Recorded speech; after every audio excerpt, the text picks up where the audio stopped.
Hi guys, good morning again.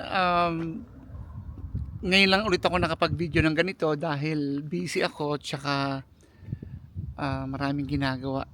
Anyway, kaya ako nag-video ngayon dahil namimiss ko na kayo at tsaka gusto ko palang sabihin sa inyo na itong December uuwi kami ng Pilipinas at dun kami mag-celebrate ng Pasko.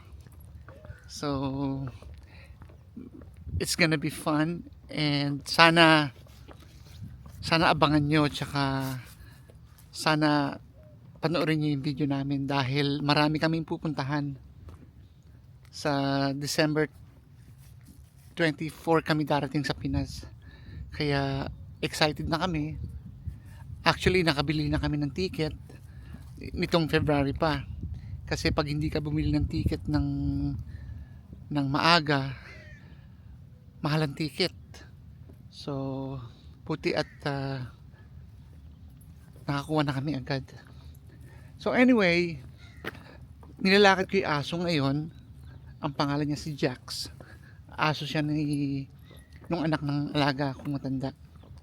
So, excited na kami makauwi ng Pilipinas. Actually, nakauwi kami last year.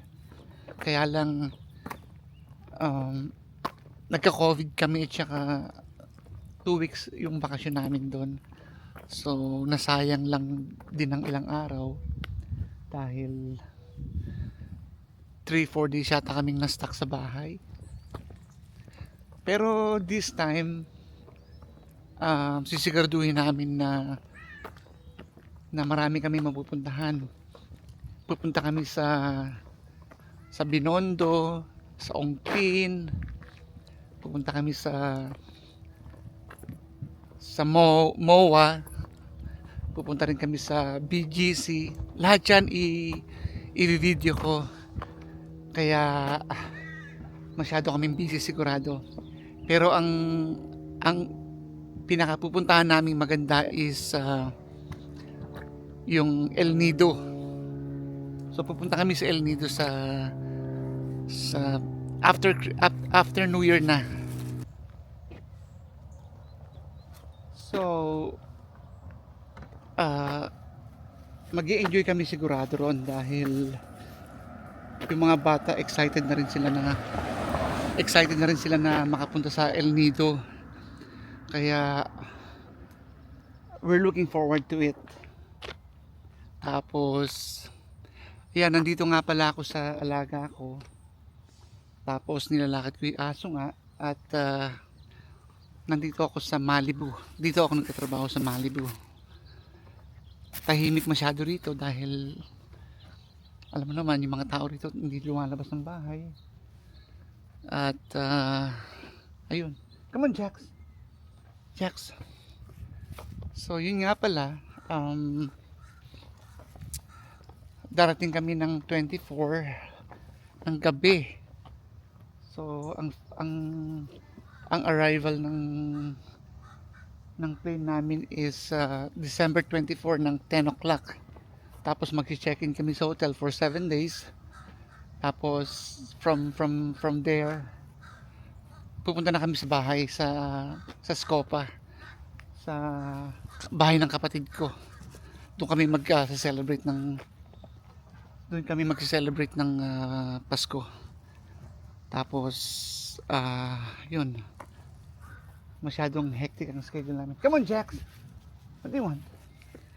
Kaya excited na nga kami dahil first time namin magpasko ulit sa Pilipinas. Siguradong masaya yan. Kapag ano nga pala, pag may suggestion kayo, please isulat nyo lang sa comment nyo.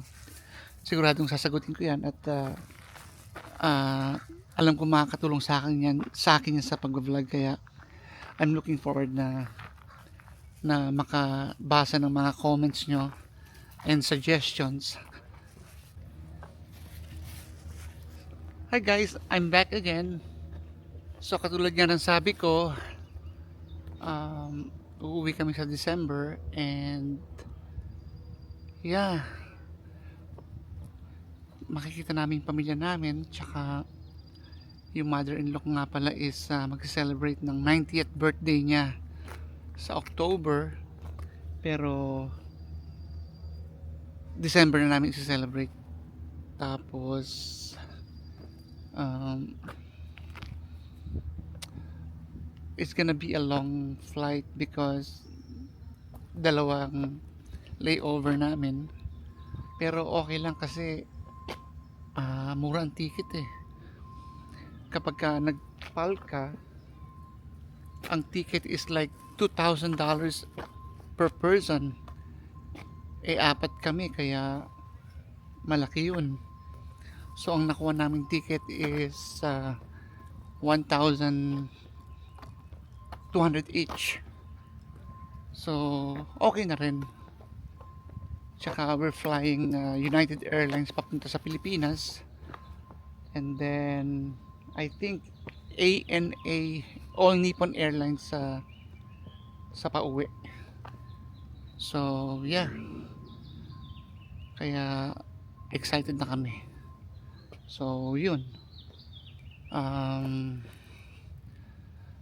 andito yung anak nung alaga ko tsaka asawa niya, kaya nandito si Jax. So iintayin ko lang sila, naglalakad din sila. So yeah, so ito ang neighborhood dito sa Malibu.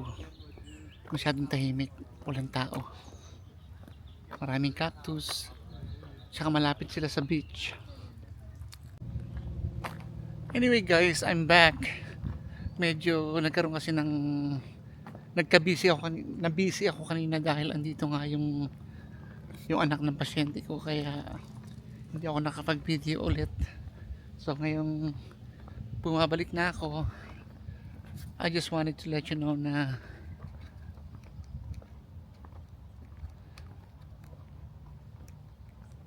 yun nga, uuwi kami ng Pilipinas sa December, at marami kaming pupuntahan like Binondo, Mall of Asia, Intramuros, at higit sa lahat pupunta kami sa El Nido. So excited na kami dahil first time namin puntahan yung El Nido sa Palawan. At mag-i-stay pala kami ng siguro mga 20 days, mga ganun. Susulitin namin yon kasi pagkatapos naming magbakasyon, baka matagalan na kami umuwi ng Pilipinas. Syempre dahil kailangan mag-ipon, dahil pag umuwi ka ng Pilipinas from here sa States, napaka mahal ng pamasahe at hindi birong gastos, kaya kailangan mag-ipon muna at kailangan kumayod dahil dito sa Amerika kasi kailangan kumayod ka para mabili mo yung gusto mo, makuha mo yung gusto mo, mapuntahan mo yung gusto mo. Kailangan kumayod ka, hindi pwedeng hindi ka gagawa ng paraan. Yun ang kagandahan sa States dito sa Amerika, dahil pag masipag ka, mabibili mo yung gusto mo. Pero ang kapalit nga lang is talagang trabaho ka. Yun. Tapos masarap sa atin sa Pilipinas dahil kahit konti ang pera, maraming pamilya. Dito kasi sa Amerika nga, walang pamilya rito eh. Wala kaming pamilya rito na masasandalan or mahihinga ng tulong. Kasi nga iba sa Amerika eh. Pero nakapag-adjust na rin kami dito dahil more than 20 years na kami dito sa Amerika. Kaya nasanay na rin kami. Tapos ayun nga, um, ayun, ito nga palang nilalakaran ko is ito yung neighborhood ng alaga ko. Nandito kami sa Malibu at itong bahay na nasa likod ko, bahay ng celebrity yan. Hindi ko alam kung pwede kong banggit yung pangalan, pero bahay yan ng celebrity na sikat, pero matanda na siya ngayon. Hindi ko pwedeng banggitin, baka mamaya maano ako ma-in trouble ako. Pero yun, napakaganda ng weather ngayon, guys. Oh, napakaganda ng weather ngayon. Talagang hindi siya mainit, pero sikat ang araw.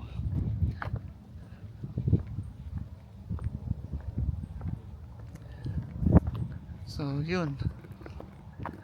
So guys, abangan nyo yung ano ko namin yung video namin, yung video ko na gagawin pag umuwi kami ng Pilipinas.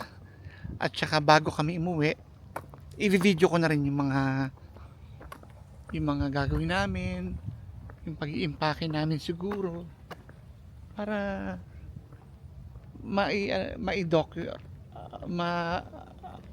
ma-document ko lahat yung gagawin namin. So ayun lang. So please wait for another video na gagawin ko. At thank you so much sa mga nag-subscribe. Kaya maraming salamat sa inyong lahat. Thank you very much. Have a good day and God bless us all. Thank you so much. Bye-bye.